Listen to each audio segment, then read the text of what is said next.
Hii ni Kiko Media. Usisahau kusubscribe. Si mara moja au mbili kusikia habari mbaya kuhusiana na waamuzi wetu wa ligi kuu ya Tanzania bara. Malalamiko kutoka kwa mashabiki, viongozi na wadau wa soka dhidi ya waamuzi ni swala ambalo linatakiwa kutupiwa macho na wenye mamlaka kuhusiana na uendeshaji wa ligi kuu ya Tanzania bara. Shirikisho la soka nchini Tanzania TFF pamoja na bodi ya ligi kuu, chama cha waamuzi ni mamlaka halali za kisheria zinazohusiana na uendeshaji wa soka letu. Mamlaka hizo zinashirikiana kwa madhumuni ya kukuza, kuendeleza, kusimamia sheria pamoja na kubuni njia za kuhakikisha ligi kuu Tanzania bara inakuwa maarufu na bora duniani. Swala la waamuzi limekuwa sugu na ambalo linajirudia katika mechi mbalimbali. Hivyo mamlaka halali za uendeshaji wa ligi na kusimamia waamuzi zinawajibika kusikiliza malalamiko ya wadau kuhusu viwango vya marefa wanaochezesha ligi kuu ya Tanzania bara. Pengine swala la malalamiko dhidi ya waamuzi wa soka si la Tanzania pekee. Kwenye mashindano ya ligi ya mabingwa barani Afrika, kombe la shirikisho barani Afrika, nako kuna malalamiko yake. Ligi mbalimbali duniani zimekuwa na malalamiko ya waamuzi, lakini wakati Tanzania hali imekuwa ni mbaya zaidi. Waamuzi wakipewa adhabu, lakini bado haujawa mwarobaini wa haki uwanjani, na mashabiki wamekuwa wakielekeza lawama kwa shirikisho la soka pamoja na bodi ya ligi. Hata hivyo, ni muhimu kuhoji nafasi ya chama cha waamuzi katika kuandaa na kuibua waamuzi wenye viwango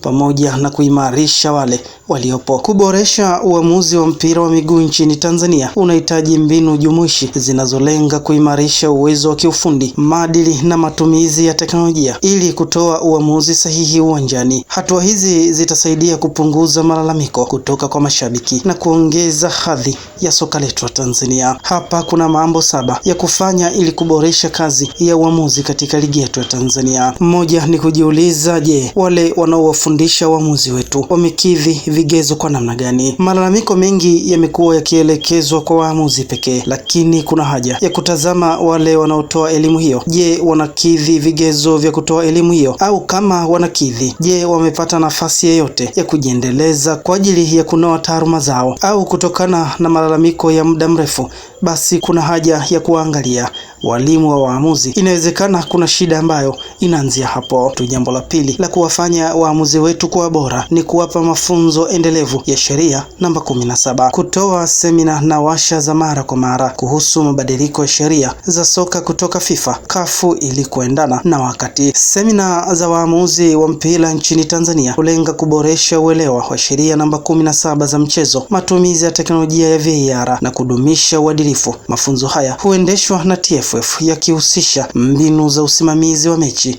tafsiri sahihi ya sheria na utimamu wa mwili ili kuongeza ubora wa waamuzi uwanjani. Jambo la tatu la kufanya ili waamuzi wetu nchini Tanzania kuwa bora ni kuongeza maslahi na posho zao. Kuboresha maslahi ya waamuzi ni kupunguza vishawishi vya rushwa na kuwafanya wawajibike kikamilifu katika kazi yao. Maslahi ya waamuzi wa mpira wa miguu hasa nchini Tanzania ni swala mtambuka linalohusisha malipo ya mechi, posho na mafunzo. Kumekuwa na mijadala kuhusu waamuzi kulipwa maslahi kidogo, jambo linaloweza kuchangia makosa yao ya kiufundi. Haya yanaweza kutazamwa kama njia muhimu ya kuboresha ubora wa waamuzi wa ligi yetu. Jambo la 4 la kufanya ili waamuzi wetu kuwa macho na kuwa bora zaidi katika ligi yetu ni matumizi ya teknolojia, yani VAR. Kufunga teknolojia ya kusaidia waamuzi, yani video assistance referee, katika mechi muhimu za ligi ili kupunguza makosa ya wazi ambayo yanajionyesha katika ligi yetu. Jambo la 5 la kuhakikisha kwamba linafanyika ili kupunguza makosa na waamuzi wetu kuwafanya kuwa bora ni kuwapa mafunzo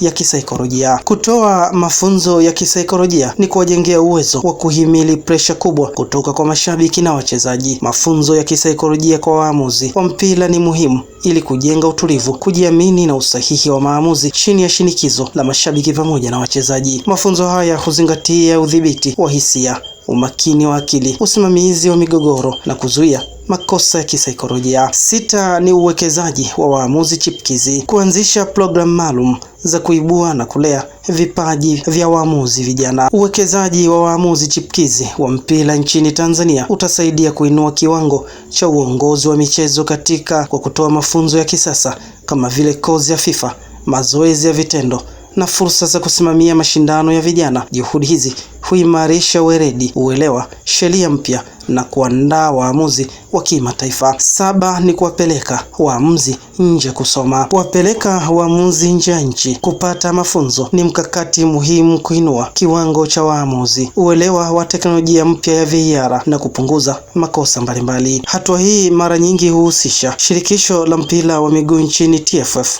FIFA pamoja na CAF ili kuboresha nidhamu, tafsiri ya sheria namba 17 za mchezo na utendaji bora wa waamuzi.